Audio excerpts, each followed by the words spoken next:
Dan kita mau satu dalam doa, saya undang dengan hormat semua bangkit berdiri.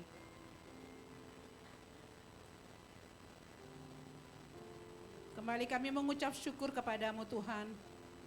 Betapa kami bangga punya Allah seperti Engkau. Betapa kami bangga punya Allah yang hidup, Allah yang penuh kasih, Allah yang dahsyat dan luar biasa bagi kami. Terima kasih Tuhan Yesus. Kalau kami ada pagi siang hari ini semua karena anugerah Tuhan. Satu minggu Tuhan kami lewati bersama Tuhan. Dan kami boleh sehat, kami boleh kuat, kami boleh ada di ruangan ini. Semua karena anugerah Tuhan. Terima kasih Tuhan Yesus buat jemaat-Mu yang setia, yang sudah ada di ruangan ini Tuhan. Bahkan yang masih dalam perjalanan Engkau tibakan mereka di tempat ini dengan tidak kurang suatu apapun. Supaya di tempat ini kami boleh bersama-sama memuji, memuliakan, mengagungkan nama Tuhan. Urapi kami semua Tuhan yang ambil bagian dalam pelayanan. Baik itu dari aser, singer, song leader, pemain musik, soundman, multimedia, Tuhan urapi dan memberkati. Ikat terus kami Tuhan dengan tali kasih-Mu. Tarik kami dengan tali kesetiaan-Mu Tuhan. Sehingga pelayanan kami murni hanya untuk menyenangkan hati Tuhan. Berkati jemaat-Mu yang sudah hadir Tuhan Yesus. Kuduskan ruangan ini terbelagi ruangan hati kami Tuhan Yesus. Terima kasih Bapa, terima kasih Tuhan. Biar setiap pujian dan penyembahan yang kami naikkan, biar itu menjadi boleh menyenangkan hati Tuhan. Menjadi dupa yang berbau harum di hadapan Tuhan. Dan kami percaya ketika Tuhan ditinggikan, diagungkan, Engkau bertata di atas puji-pujian dan penyembahan kami. Urapi kami, jamah sentuh hati kami Tuhan. Supaya setiap kami yang datang boleh mengalami Yesus secara pribadi. Ketika kami datang tidak sama seperti kami pulang, tapi pulang membawa kemenangan lepas kemenangan, jawaban lepas jawaban. Terima kasih Bapa, terima kasih Tuhan Yesus. Berkati gembala sidang kami yang tidak bersama-sama dengan kami, yang melayani di luar GBI-REM. Urapi hamba-Mu Tuhan, pakai dia lebih dan lebih lagi, supaya lewat pelayanannya banyak jiwa dimenangkan untuk hormat dan kemuliaan nama-Mu. Berkati Bu Yani, jadikan dia terus tiang doa, bagi rumah tangganya, bagi gereja GBI-REM, bahkan bagi anak, cucu dan mantunya. Terima kasih Bapak, terima kasih Tuhan Yesus. Berkati hamba-Mu Pastor Pengki Andu Tuhan yang akan menyampaikan isi hati-Mu. Mari Tuhan taruhkan kebenaran firman di mulut lidah bibir hamba-Mu. Supaya setiap benih firman yang ditabur itu menjadi rema bagi setiap kami yang mendengar. Roh Kudus mampukan kami untuk menjadi pelaku firman-Mu. Supaya firman-Mu itu Tuhan boleh bertumbuh, berakar, berbuah lebat dan manis. Sehingga hidup kami menjadi dampak. Dimanapun kami berada, kemanapun kami pergi. Lewat kehidupan kami banyak jiwa yang dimenangkan untuk hormat dan kemuliaan nama-Mu. Terima kasih Bapak, terima kasih Tuhan Yesus. Kami mau serahkan ibadah ini dari awal, pertengahan hingga selesainya. Hanya di dalam nama Tuhan Yesus Kristus. Kami berdoa dan mengucap syukur, haleluya. Amin. Silakan Bapak Ibu, silakan duduk Bapak Ibu jemaat Tuhan. Roh Tuhan yang ada di dalam hati kita, menggerakkan kita untuk menaikkan pujian yang terbaik untuk Tuhan. Mari tetap di dalam hadiratnya Tuhan. Tuhan, kami datang di tempat ini meninggikan Engkau, memuji nama-Mu Tuhan. Roh Kudus, bekerjalah sebebas-bebasnya di dalam hati kami. Penuhi hatiku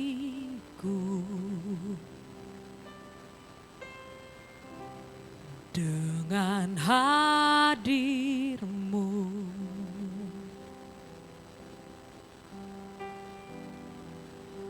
Ku rindu memandang wajah-Mu, oh Tuhan, di dalam kekudusan-Mu. Bawaku dekat dalam hati-Mu.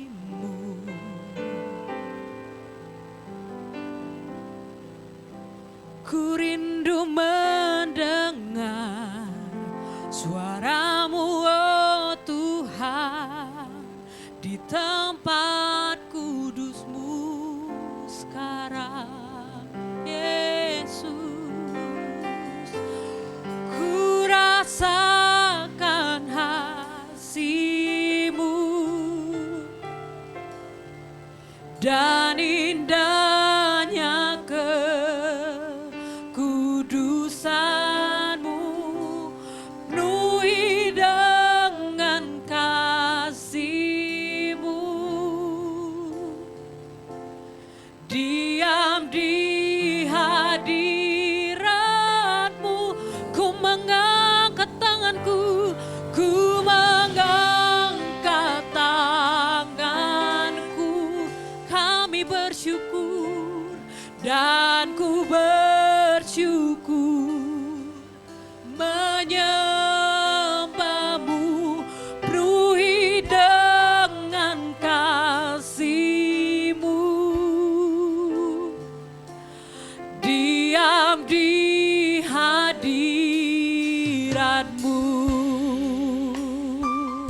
Penuhi kami ya Tuhan, Roh Kudus hadirlah.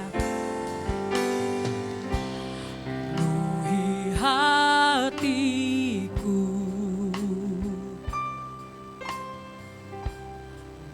dengan hadir-Mu.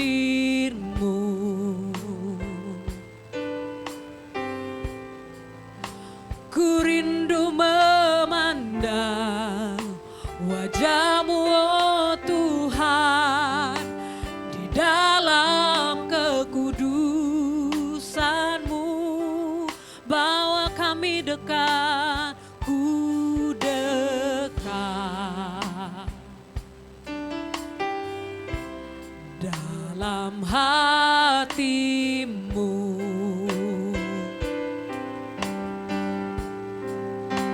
Ku rindu mendengar suara-Mu, oh Tuhan, di tempat kudus-Mu sekarang. Ku rasakan kasih-Mu, oh, dan indahnya kekudusan-Mu. Penuhi dengan kasih-Mu, diam di hadirat-Ku, mengangkat tanganku,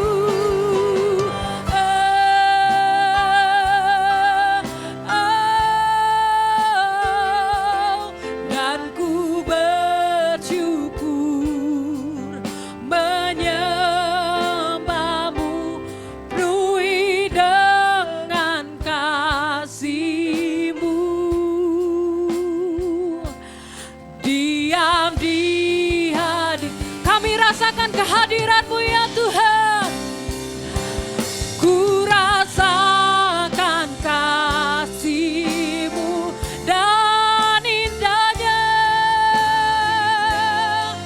Haleluya. Penuhi dengan kasih-Mu, diam di jemaat Tuhan yang merasakan kebaikan Tuhan, angkat tanganmu, haleluya. Ku mengangkat tangan, kami bersyukur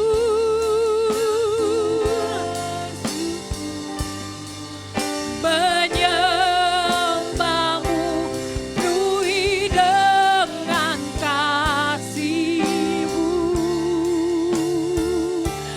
diam di lebih lagi, kita mau menaikkan pujian yang terbaik buat Allah kita. Haleluya. Ku rasakan kasih, oh, kami rasakan kasih-Mu. Yesus, Yesus, penuhi dengan kasih-Mu, diam di hadirat-Mu, oh,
kuduslah namamu,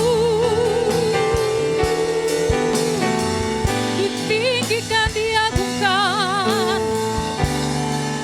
Kami butuh hadirat Tuhan memenuhi setiap kami. Jiwa kami membutuhkan roh Tuhan. Haleluya.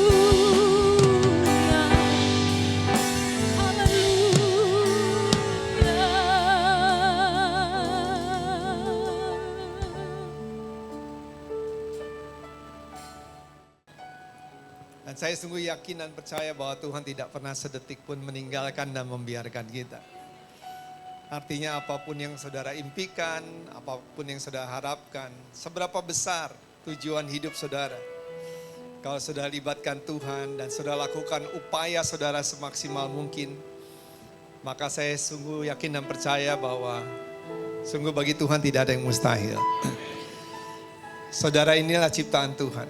Saudara adalah mahakaryanya Tuhan.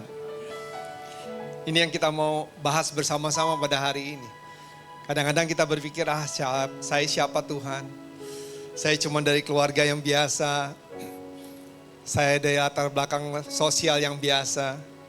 Nah kadang-kadang pemikiran-pemikiran yang salah ini, coba kita benarkan dengan pemikiran sesuai dengan kebenaran firman Tuhan. Bahwa kita semua adalah bangsa yang terpilih. Kita inilah imamat rajani. Kita adalah orang-orang kudus, kita adalah umat kepunyaan Tuhan. Saudara diciptakan Tuhan untuk melakukan pekerjaan-pekerjaan yang besar. Kalau saudara percaya, kita mau berikan dulu tepuk tangan yang meriah buat Tuhan Yesus. Berikan tepuk tangan lagi yang paling luar biasa buat Tuhan. Mari kita angkat kedua tangan, kita angkat refnya sekali lagi bersama-sama. Dan selalu menolongku. Katakan dengan iman dan percaya bahwa Tuhan Tuhan menolong, Tuhan menjaga, Tuhan memelihara. Selai di rambutku tak akan terjatuh tanpa seizinku. Tuhan selalu menolongku.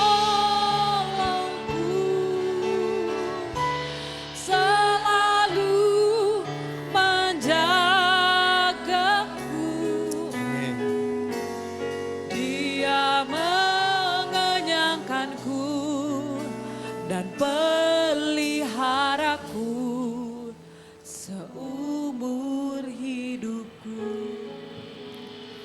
Tuhan Yesus, kami tahu bahwa Engkau ada bersama kami di tempat ini.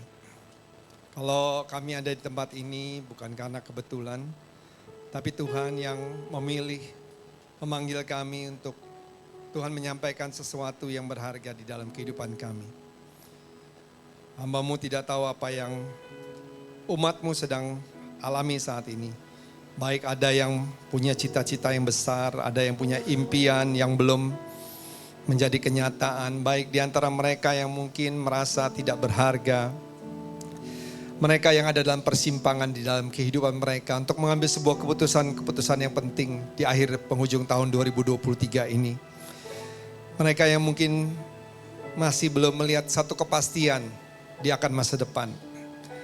Tapi hamba-Mu berdoa kiranya Tuhan berbicara dalam bahasa yang sederhana. Sehingga setiap kebenaran firman Tuhan bisa terhubung dengan kehidupan kami sehari-hari.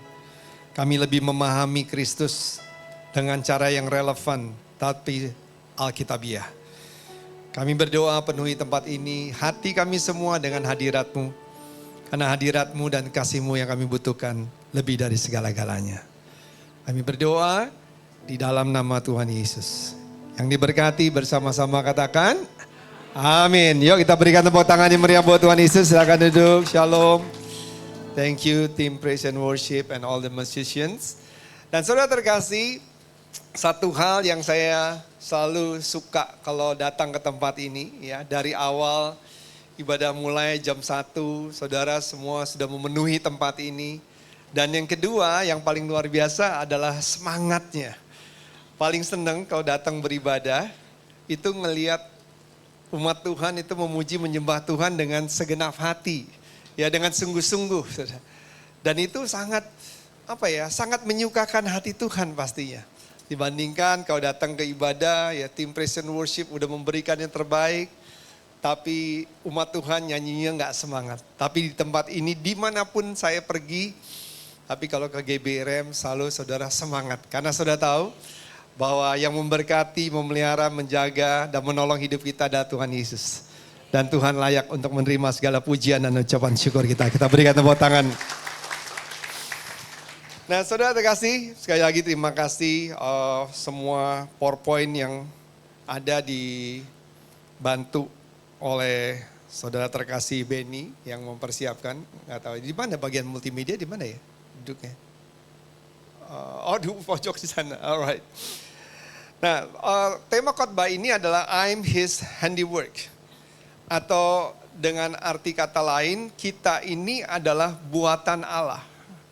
Saya kemarin beberapa minggu yang lalu pergi sama kita sebut The Avengers, 5 pertemanan sahabat termasuk gembala sidang saudara.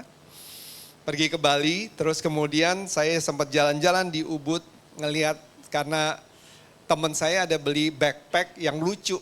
Dan saya tanya berapa harganya, 650.000 lah, itu dari harga 1 juta terus tawar-menawar jadi 650.000 di pasar Ubud.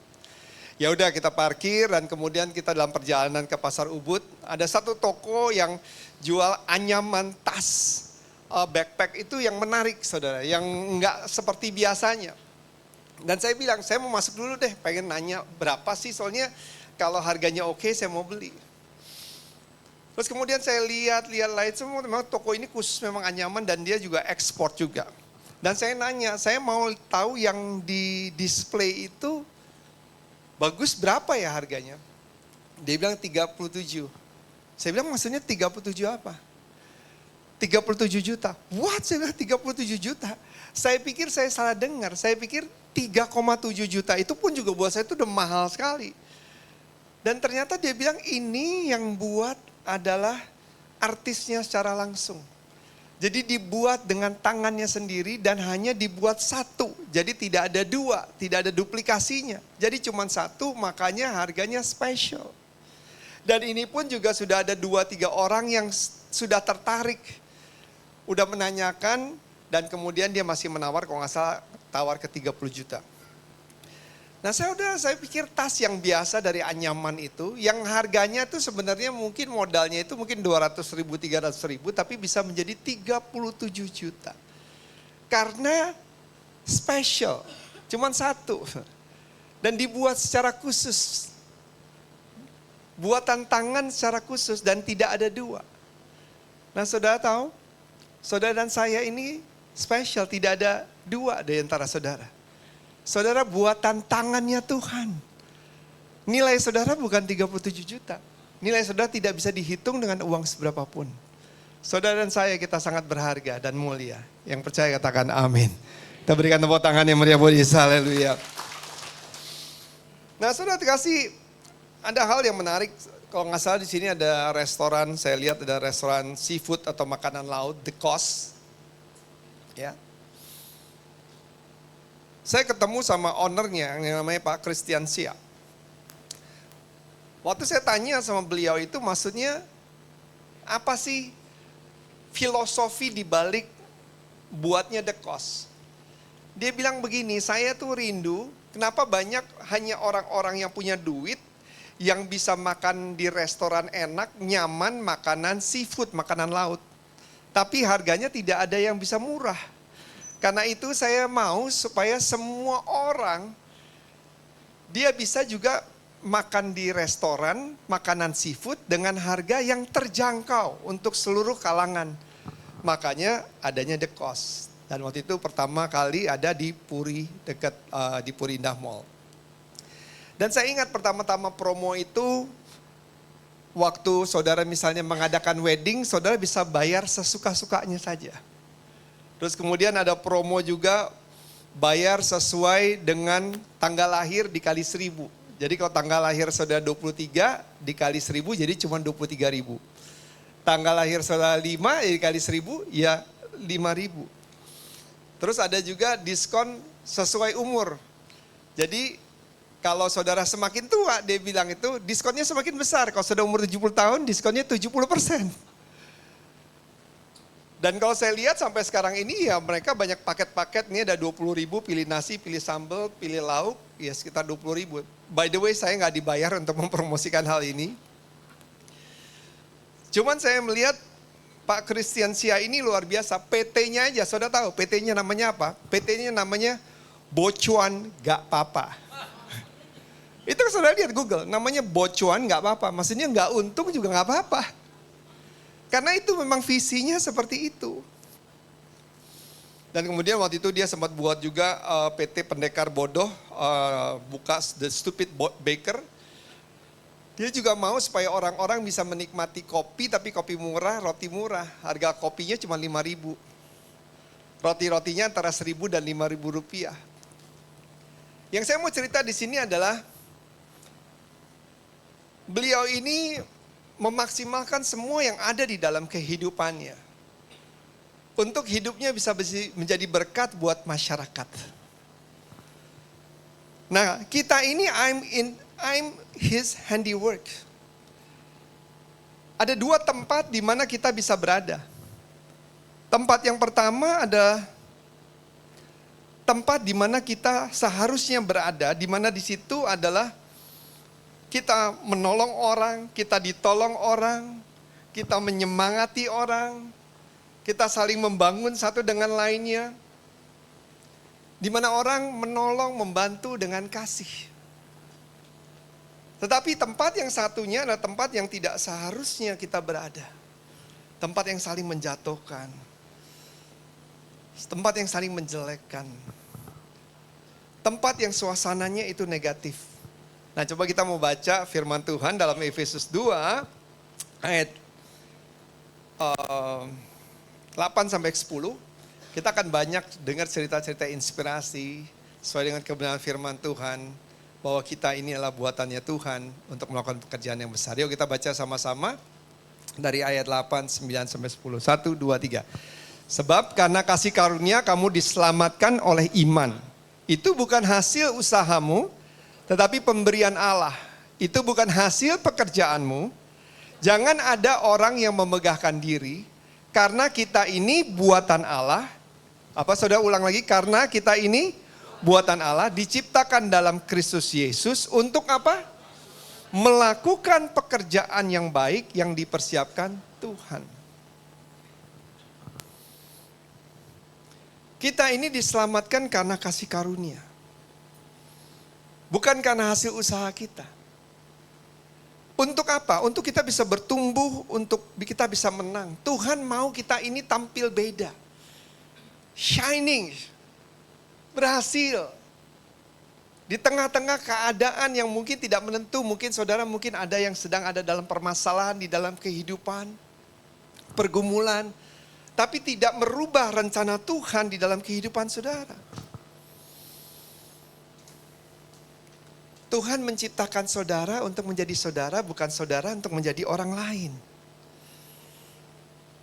Kemarin saya nonton di podcastnya Kaisang. Ya. Karena kan Kaisang jadi ketua umum PSSI lagi rame ceritanya ya. Jadi saya coba melihat beberapa podcastnya. Dan di salah satu podcastnya itu saya lihat waktu itu pernah beberapa saat yang lalu dia mengundang Pak Ahok. Ada satu hal yang menarik yang saya sering dengar sebenarnya, nggak hanya di situ. Beliau bilang dari muda, beliau memang punya cita-cita selalu untuk menjadi pejabat. Kenapa? Kalau untuk menjadi orang yang kaya, seberapa kayanya kita, berapa sih uang yang bisa kita gunakan untuk menolong masyarakat? Sebanyak-banyaknya uang yang kita miliki. Tetapi kalau kita menjadi pejabat, artinya bukan penguasa, katanya dia bilang. Karena penguasa dan pengusaha dijadiin satu, jadi penguasa itu bisa memanipulasi uang yang ada. Makanya dia bilang coba lihat yang tadinya nggak kaya terus bisa menjadi kaya setelah menjadi penguasa. Tapi dia mau menjadi penguasa yang melayani masyarakat. Dan saya waktu lihat track recordnya benar, dia kan pertama jadi bupati kalau nggak salah di Bangka Belitung ya. Terus kemudian masuk di DPRD. Terus masuk ke DPR. Terus kemudian akhirnya menjadi wakil gubernur bersama dengan Pak Jokowi pada waktu itu. Terus abis itu dia menjadi gubernur DKI. Dan setelah itu kita tahu dia akhirnya harus bisa masuk di penjara selama beberapa saat. Keluar dari penjara, diangkat menjadi komisaris utama dari Pertamina BUMN.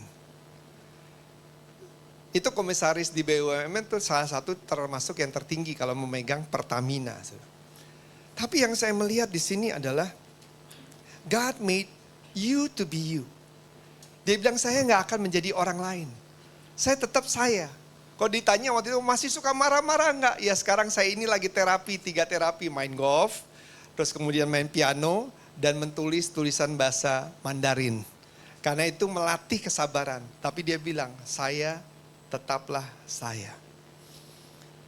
Memang untuk menjadi diri kita sendiri adalah hal yang paling sulit sebenarnya untuk kita lakukan dalam kehidupan saat ini. Dengan exposure sosial media yang sangat luar biasa. Akhirnya, nggak salah saudara, tapi akhirnya kita ingin menjadi orang lain. Dan akhirnya kita kehilangan citra diri kita sendiri. You not becoming you. Saudara nggak menjadi otentik saudara. Akhirnya saudara menjadi mainstream, menjadi orang-orang yang lain. Bukan tentang diri saudara, apa yang gereja katakan. Bukan tentang diri kita, apa yang publik katakan. Bukan tentang diri yang palsu. Itu ada 3 poin berikutnya. Jadi seringkali akhirnya kita keluar dari gereja, kita menjadi orang yang aneh, saudara. Kemasannya kelihatannya positif, spiritual. Tapi saudara akhirnya nggak menjadi diri saudara sendiri. Dan saudara kehilangan identitas saudara. Saudara tahu yang namanya Ernest Prakarsa? Dia ini terkenal cukup vokal. Dia dihina, diledekin, lu Cina lu. Terus kemudian dia malah menerima ejekan itu dan dia bilang, memang gue Cina, gue lebih suka dibilang Cina. Dan dia bilang Cina emang pelit. Dia bilang, iya memang Cina itu pelit tetapi dia bisa mengatur keuangan dengan baik. Dan kalau saudara lihat YouTube-nya, dan akhirnya dia buat banyak film, salah satunya Cek Toko Sebelah. Itu di dalam film itu kan menceritakan, menggabungkan bagaimana kebersamaan, keberagaman di bangsa Indonesia. Orang Cina yang punya toko kelontongan dan kemudian bisa bersahabat dengan masyarakat yang dikemas secara komedi, saudara. Tapi dia tidak kehilangan citra dirinya. Dia tidak takut diejek seperti itu. Malah dia bisa membalikan ejekan itu menjadi hal yang positif, bukan mengkonfrontir dengan proaktif. Nah ini yang kita harus belajar di dalam kehidupan kita menjadi orang-orang percaya. Knowing who you are. Siapa diri saudara sesungguhnya yang Tuhan ciptakan dan panggil. Kita adalah buatan tangan Tuhan. Seperti yang saya mau bilang, tas backpack itu yang anyaman 37 juta. Cukup idealis artisnya. Udah mau ditawar tuh sama orang sebelumnya, bukan sama saya, 30 juta belum mau dilepas. Artinya kalau mau ya mau. Dan saya nggak akan merubah. Ini harganya seperti itu. Saudara jangan saudara mendegradasi. Yaitu value Tuhan yang ada di dalam hidup saudara. Kita boleh dalam keadaan yang biasa. Tapi saudara tetap adalah buatan tangan Tuhan. Untuk melakukan pekerjaan-pekerjaan yang baik. Yang setuju katakan amin. Kita berikan tepuk tangan yang meriah buat Tuhan Yesus. Siapa yang tidak tahu Hotman Paris? Ya. Kemarin waktu dia kasih kuliah umum di Surabaya. Waktu pembukaan klub Tiger, yaitu dalam grupnya HW Group. Bersama Dr. Richard Lee dan juga ada satu partner daripada HW Group yang jualan handphone itu, saya lupa namanya Andre atau siapa itu. Dia bilang begini, dulu saya dandanannya nggak seperti ini. Tapi saya merasa bahwa ya saya ini orang yang ekspresif. Tapi karena dalam profesi saya sebagai pembela, pengacara atau lawyer, saya harus dandan pakai jas yang rapi. Dan saudara bisa Google bagaimana transisi dia sebelumnya dan gayanya dia saat seperti ini. Tapi waktu saya menjadi diri saya yang sesungguhnya, memang saya tahu orang-orang bilang norak, sok pamer dan lain sebagainya. Cincinnya di 10 jari, cincin yang sebesar biji salak, saudara. Pakaiannya yang gak jelas, gak matching dari atas sampai bawah. Jasnya, sepatunya model paku-paku, walaupun sepatunya harganya mungkin 50 juta, 75 juta, Louis Vuitton.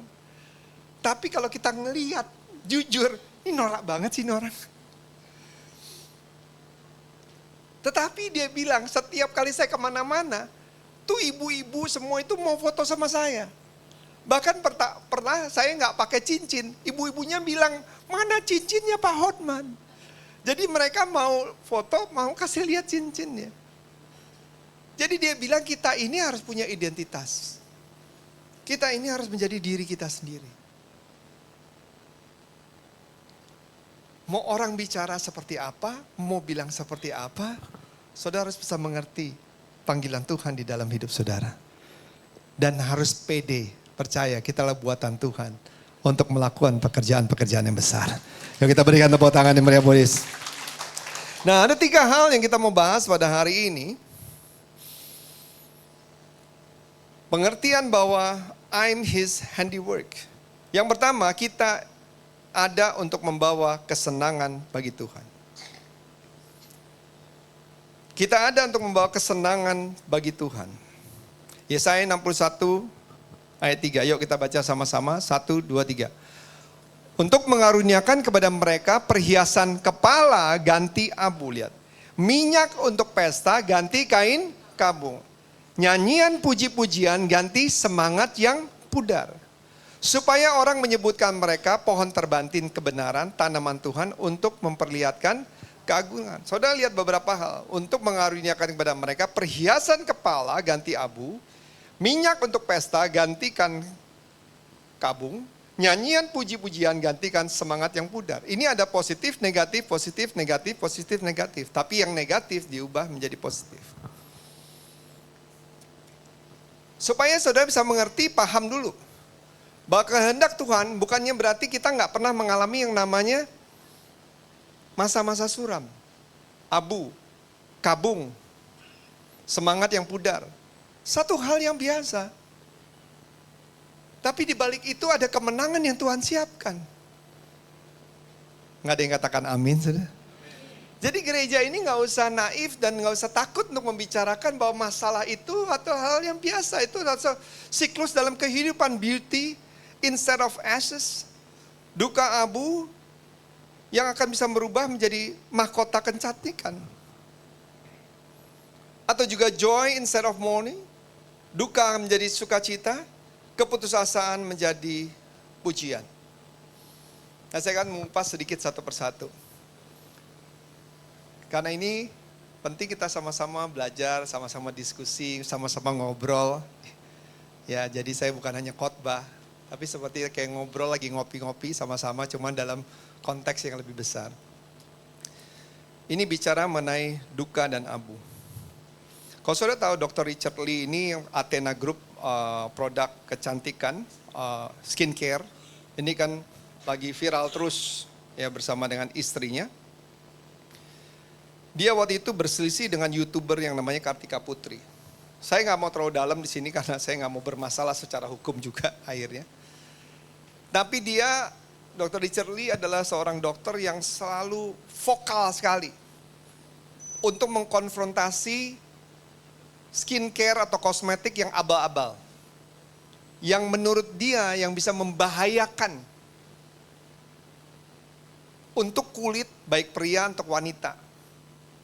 Cuman dijual karena promosinya, sponsornya dan lain sebagainya. Sehingga pasti banyak musuh yang tidak suka sehingga akhirnya singkat cerita detailnya saya nggak mau membahas, dia harus masuk ke dalam penjara. Istilahnya itu dalam titik terendah di dalam kehidupannya. Tapi waktu dia keluar penjara, sampai hari ini dia tetap vokal. Tapi karirnya naik luar biasa.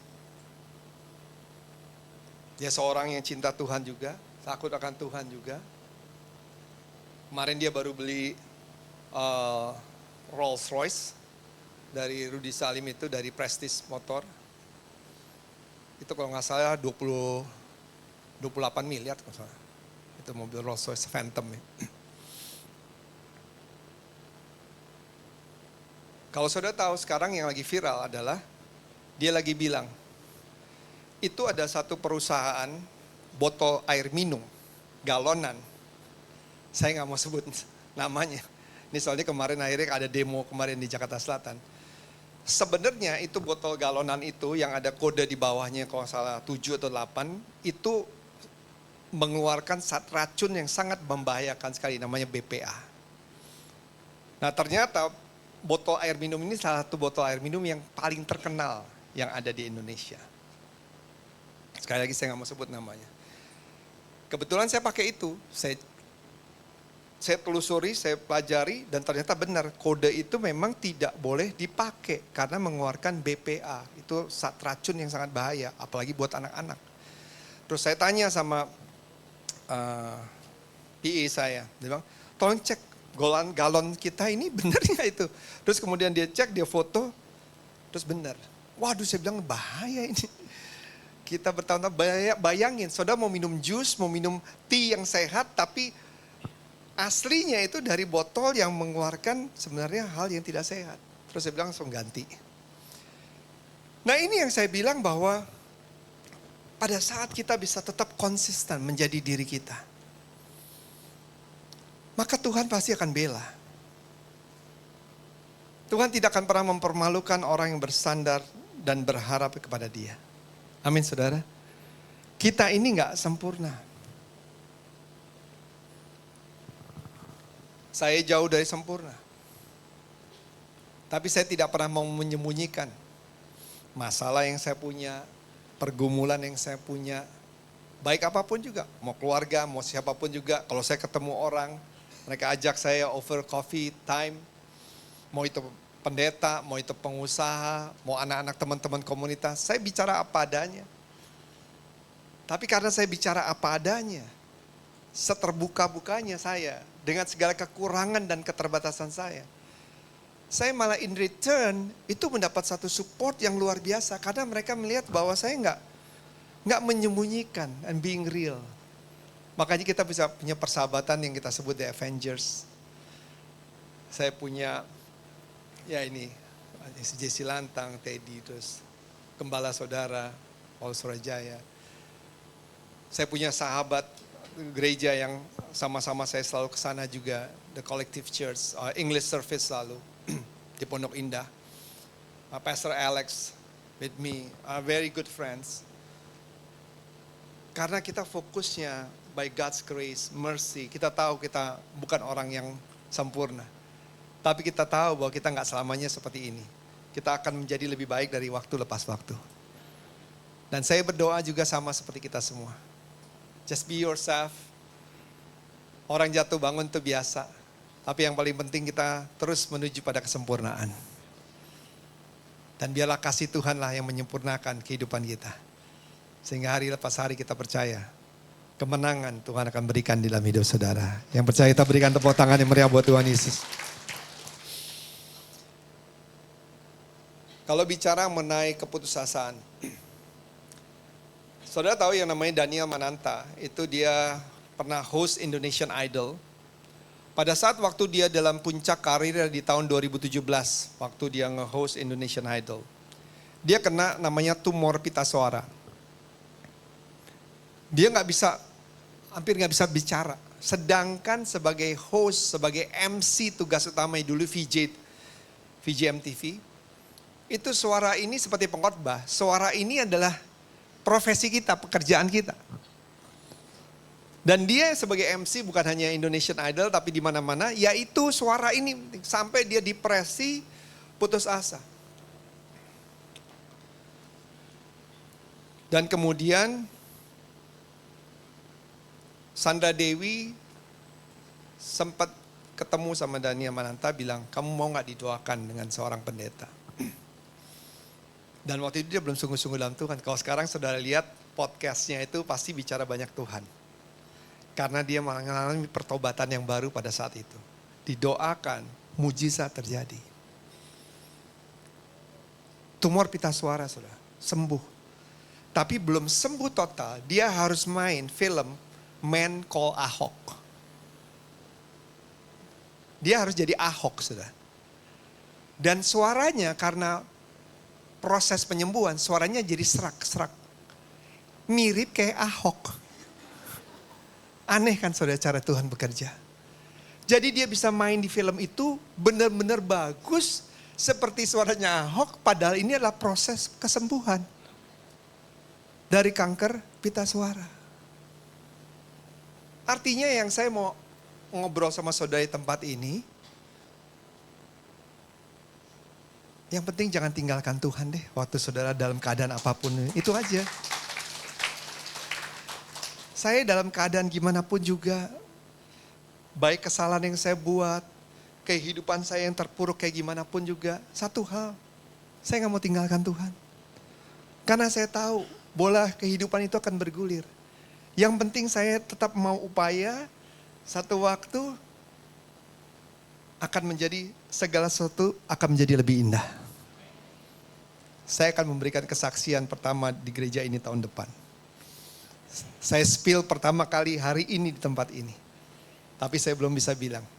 Tapi I think Januari saya udah bisa cerita buat saudara. Saudara pertama kali dengar My Promise. Tapi saya bilang, ya kita be real aja. Yang penting kalau dalam keadaan apapun, satu hal saya alami. Selama saudara gak tinggalkan Tuhan, Tuhan tidak akan pernah mempermalukan orang yang bersandar berharap pada Dia. Mau kita berikan tepuk tangan yang paling luar biasa dong buat Tuhan. Dalam 2 Korintus 1 ayat 21 dikatakan demikian. Ada? Dia yang tidak mengenal dosa telah dibuatnya menjadi dosa karena kita supaya di dalam Dia kita dibenarkan oleh Allah. Kalau di slide sebelumnya dikatakan kita adalah pohon kebenaran, bukan kita berusaha menjadi benar. Karena kita telah dibenarkan oleh Tuhan. Yang setuju katakan amin. Artinya saudara bukan berusaha. Kita ini diselamatkan bukan upaya dan usaha kita, tapi by faith dengan iman karena anugerah dan kasih karunia Tuhan. Jadi ini yang luar biasa di poin yang pertama. Kita ini hidup harus membawa kesenangan bagi Tuhan. Dan artinya Tuhan memberikan kesenangan bagi kita. Dan percaya sebelum saya masuk poin kedua. Tujuan Tuhan adalah mau anak-anaknya bahagia. Yang amin 20%, yang 80%. Kita berikan tepuk tangan yang paling meriah buat Tuhan Yesus. Haleluya. Yang kedua, kita ini dipanggil untuk berada dalam keluarga Tuhan. 1 Yohanes 2 ayat 1, yuk baca dengan suara keras. 1, 2, 3. Lihatlah betapa besarnya kasih yang dikaruniakan Bapa kepada kita. Sehingga apa? Kita disebut anak-anak Allah dan memang kita adalah anak-anak Allah. Karena itu dunia tidak mengenal kita sebab dunia tidak mengenal Dia. Kita ini mau gimana pun status kita di mata dunia, kita tetap anak-anak Tuhan. Yang setuju katakan amin. Kita ini disebut anak-anak Allah. Ya dunia gak mengenal, orang dunia gak mengenal Dia kok. Tuhan memanggil kita masuk dalam keluarga Tuhan. Masuk keluarga Tuhan tuh gimana sih? Kadang-kadang kita pikir, aduh saya dulu juga sama. Saya gak mau ke gereja, saya gak mau ikut aktivitas-aktivitas gereja rohani. Saya ini masih jauh sempurna. Aduh saya masih orang berdosa banget, saya paling gak mau lah. Gitu kumpulan orang-orang kudus. Ibaratnya seperti itu. Tapi saya baru menyadari hari ini bahwa yang namanya keluarga yang sesungguhnya. Saya bicara keluarga yang sesungguhnya loh, bukan keluarga yang gak sesungguhnya. Coba saudara refleksi diri saudara sendiri. Keluarga yang sesungguhnya, keluarga itu jarang akur juga. Keluarga itu sering tidak bisa berfungsi, yang sebagai suami gak berfungsi sebagai suami, istri juga sama demikian, anak-anak juga demikian. Keluarga itu ada perselisihan, perbedaan, bahkan sampai ada perpisahan. Benar atau benar saudara? Gak ada yang berani ngaku saudara. Keluarga ini gak ada yang sempurna saudara. Jadi waktu di gereja ada perselisihan, ada perbedaan pendapat, ya biasa aja. Di pemerintahan ada perbedaan pendapat, perbedaan capres yang saudara pilih, ya biasa aja sudah. Orang suami istri, orang tua sama anak bisa berbeda pendapat dalam mengambil sebuah keputusan untuk pergi berlibur. Untuk pergi ke restoran mau makan apa, buka menu aja bisa berbeda pendapat kok. Benar gak saudara? Nah ini kadang-kadang yang kita harus bisa pahami bersama-sama. Kok sahabat saya Ari Wibowo, saya kenal banget sama beliau. Dia kan bilang bahwa yang di luar kelihatannya semua kita baik-baik aja semua selama berpuluh-puluh tahun. Ya kan? Sama lah kayak saya sama istri saya, sama keluarga.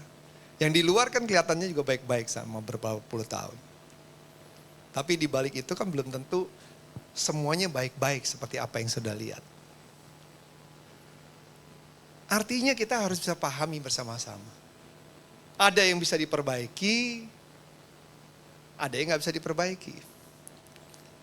Dan banyak orang mungkin netizen selalu berkata misalnya, oh mana mungkin gak bisa segala semua. Kita gak pernah tahu, keluarga ini very kompleks dalam kehidupannya. Kita gak bisa menuding itu pasti semuanya harus bisa segala sesuatu. Bahkan saya sebagai pendeta pun gak berani bisa untuk mengatakan demikian. Karena itu masalah dalam keluarga itu very kompleks. Tapi yang paling penting kita berupaya, libatkan Tuhan dan terus upaya. Selama dari dua pihak mau berupaya, ada pengorbanan, kerendahan hati, melibatkan Tuhan.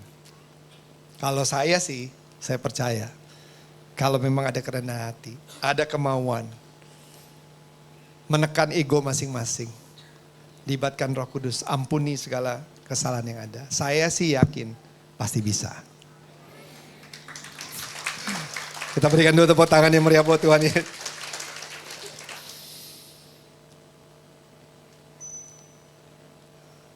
Saya itu juga sempat kecewa.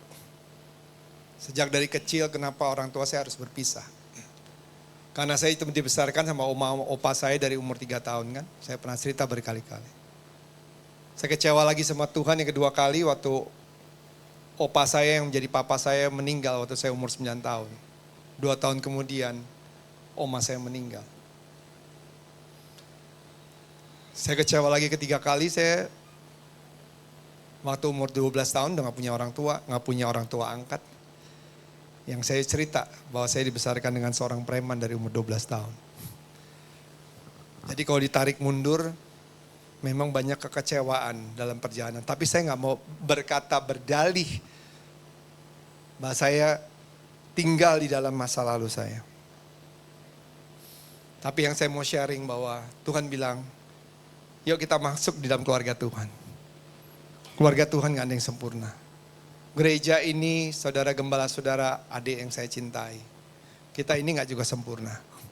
Ada perbedaan, perselisihan. Seperti di keluarga kecil dalam komunitas gereja. Ayo, yang Tuhan ajarkan ada beberapa hal. Yang pertama saling membangun, saling menanggung beban dalam Kolose 8 ayat 2. Bersikap baik satu sama lainnya. Mendorong, men-encourage satu dengan lainnya. Saling mengampuni satu dengan lainnya. Dan saya percaya gereja ini akan bertumbuh dengan solid. Bertumbuh dengan apa? Kasih yang dirasakan. Bukan menghakimi satu dengan lainnya. Ingat, kalau kita menghakimi begini, jempol ini menghadap ke kita. Artinya kita juga ngaca dulu. Berkata Tuhan, sebelum saya menghakimi orang lain, saya pun juga masih banyak kurangnya. Tapi kenapa kita gak tebarkan kasih? Dan biarlah orang mengenal gereja Rem adalah gereja yang penuh dengan kasih. Kita berikan tepuk tangan yang meriah buat Tuhan Yesus. Yang terakhir, sudah diberkati amin? Oke, yang pertama tadi kita ada untuk memberikan kesenangan bagi Tuhan. Ya, ingat Tuhan mengasihi saudara. Yang kedua kita dipanggil untuk dalam keluarga. Gereja gak sempurna, keluarga saudara gak sempurna. Gak apa-apa sih saudara bilang, gue sebel banget nih sama suami gue. Atau sebaliknya suami ke istri gitu. Tapi ingat, jangan terus disimpan, diselesaikan. diperjuangkan. Berapa lama? Ya nggak tahu. Saya ngalami juga cukup lama. Perjuangan, perjalanan. Hampir 6 tahun. Pergumulan, perjuangan. Tahun depan masuk ke tahun yang ke-6. Berapa lama prosesnya? Beda-beda setiap orang. Tapi satu hal tadi ingat kan? Yang penting jangan pernah tinggalkan Tuhan. Dan saudara juga bukan nggak ngelakukan apa-apa. Lakukan apa yang saudara bisa. Pasti kok. Masa Tuhan tidak bela saudara? Kalau Allah ada di pihak kita, siapa yang akan menjadi lawan kita? Yang amin, kita berikan dulu tepuk tangan yang meriah buat Yesus. Yang tiga, yang terakhir, yuk. Kita berubah menjadi seperti Yesus. Karena kita buatan Tuhan, melakukan pekerjaan yang besar, maka karena buatan Tuhan, ya bapaknya adalah Tuhan. Makanya kan orang bilang, ini anaknya mirip banget sama bapaknya. Ya karena keturunan, nah kita buatan Tuhan loh. Di awal yang pertama kita udah bahas. Efesus 4 ayat 15. Tetapi dengan teguh berpegang kepada kebenaran dalam kasih kita, bertumbuh di dalam segala hal ke arah siapa saudara? Ke arah Dia, Kristus yang adalah kepala. Jadi kita bertumbuh menyerupai menjadi seperti siapa saudara? Kristus, bukan menjadi Yesus, enggak. Kok menjadi Yesus tuh yang, maaf kata ya, saya paling susah kalau orang udah ngomong kata Tuhan. Kalau orang bilang kata Tuhan udah stop deh. Udah paling yang benar. Tuhan bilang sama saya, begini-begini. Wih udah luar biasa kok udah Tuhan yang bilang. Ya kan udah paling benar. Tapi kalau saya punya impresi kayaknya nih Tuhan kayak bicara seperti ini lebih baik kita bicara gitu. Tapi kalau kita bilang kata Tuhan, kamu harus begini kata Tuhan begitu. Waduh kata Tuhan. Nggak ada yang lebih benar daripada kata Tuhan. Menjadi seperti Kristus seperti apa sih? Dengan teguh berpegang kepada kebenaran di dalam Kristus. Speaking the truth in love. Speaking the truth in love, berbicara kebenaran dalam kasih. Ini yang saya mau bahas, yang kadang-kadang di gereja ini nggak terlalu membahas dalam sisi yang sehari-hari. Oh dalam Tuhan, menuju kepada Tuhan harus hidup kudus, begini dan begitu. Sangat rohani sekali, akhirnya keluar dari gereja bingung ya apa sih maksudnya. Kan dikatakan berpegang kepada kebenaran dalam kasih, bertumbuh di dalam segala hal ke arah Kristus yang sebagai kepala. Ke arah saudara, benar gak saudara? Menuju ke arah. Beberapa bulan yang lalu CEO dari Bluebird Taksi, saudara pernah tahu kisah ini, Sigit Joko Sutono, CEO Bluebird, yang menyamar jadi supir taksi selama 24 jam. Jadi dia nyetem di Kokas Mall, di Senayan City, di Pacific Place. Dia ada dalam kemacetan, dia menunggu mendapatkan order, mencari penumpang, ngobrol dengan supir taksi yang udah kerja 8 sampai 22 tahun. Dia benar-benar memahami betapa sulitnya tantangan yang ada di bawah, saudara. Sehingga dia bisa mengerti apa polisi-polisi yang harus dilakukan untuk bisa menjawab kebutuhan pergumulan orang-orang yang bekerja di Bluebird. Ini yang berbicara bukan soal pencitraan. Tapi ini bicara mengenai bagaimana melihat ke bawah, merasakan berempati, dan bisa melakukan sesuatu yang baik. Saya selalu berdoa sama Tuhan begini, saya ini harus lebih baik hari ini dibandingkan kemarin. Apakah kenyataannya seperti itu? Ya belum tentu. Tapi ini kerinduan, saya akan menjadi lebih baik besok ketika saya terlihat menjadi seperti Dia atau bukan menjadi Yesus, enggak. Baik dalam khotbah-khotbah saya, benar-benar bisa relevan dengan kebutuhan sehari-hari, sesuai Alkitabiah. Karena itu ambillah kesempatan yang Anda punya untuk menunjukkan kepada Tuhan siapa saudara. Saya minta pemain keyboard boleh standby. Saya cerita ini yang baru beberapa hari yang lalu.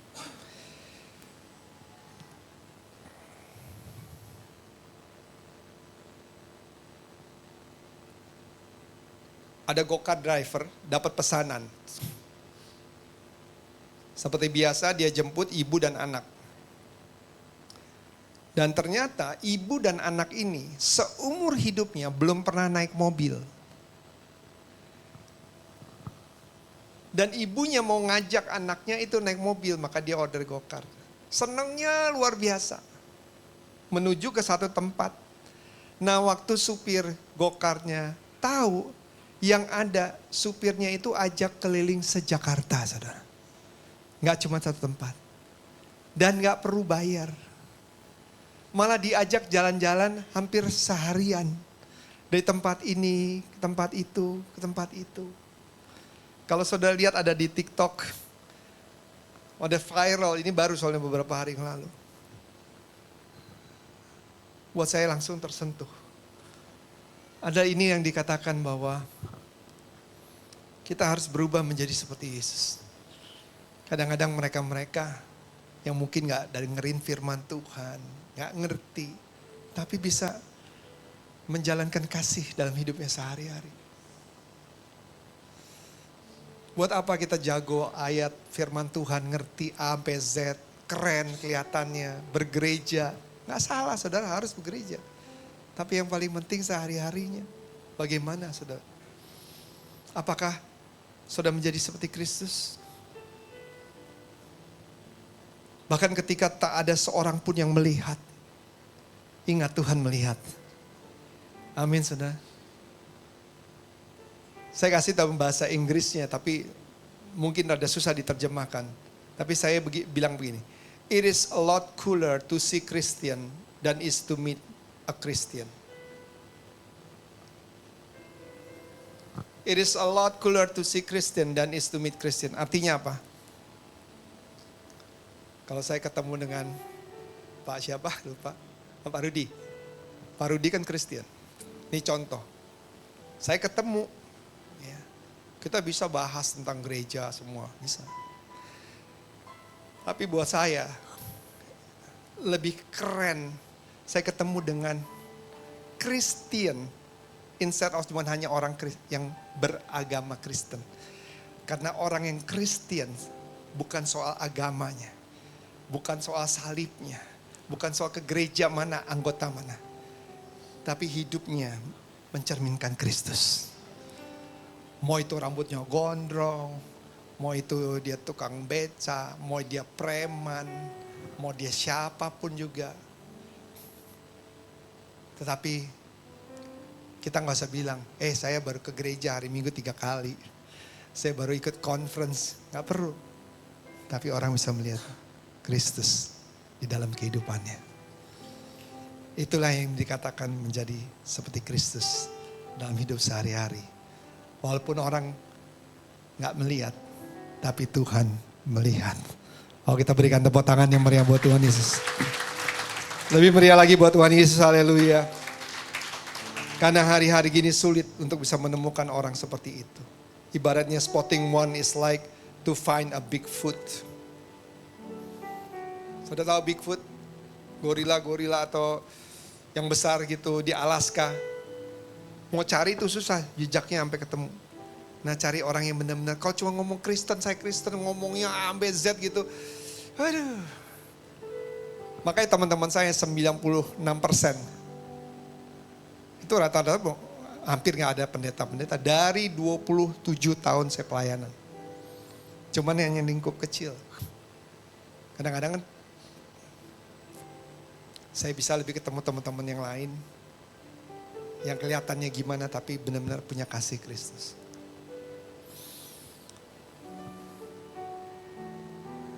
Itulah doa saya. Saya tutup terakhir kemarin saya sempat ke kedai Malabar. Saya duduk, tiba-tiba orang ini datang. Saya gak tahu datang ke meja saya. Terus nanya-nanya, saya mulai punya intuisi bahwa ini kayaknya jangan-jangan dia punya. Akhirnya saya ngobrol, itu kemudian anaknya. Ternyata ini dia punya 3, kedai Malabar tuh ada yang di Kebayoran, di Cipinang ada 2. Wah enak banget karena rotinya tuh gandum dia buat sendiri, terus lontong sayurnya, luar biasa enak banget. Dan harganya gak mahal, kayak 30 ribu, 35 ribu, kopinya 20 ribuan. Dan waktu saya ngobrol sama dia, bagaimana dia mengasihi karyawannya, Bagaimana dia bangun semuanya.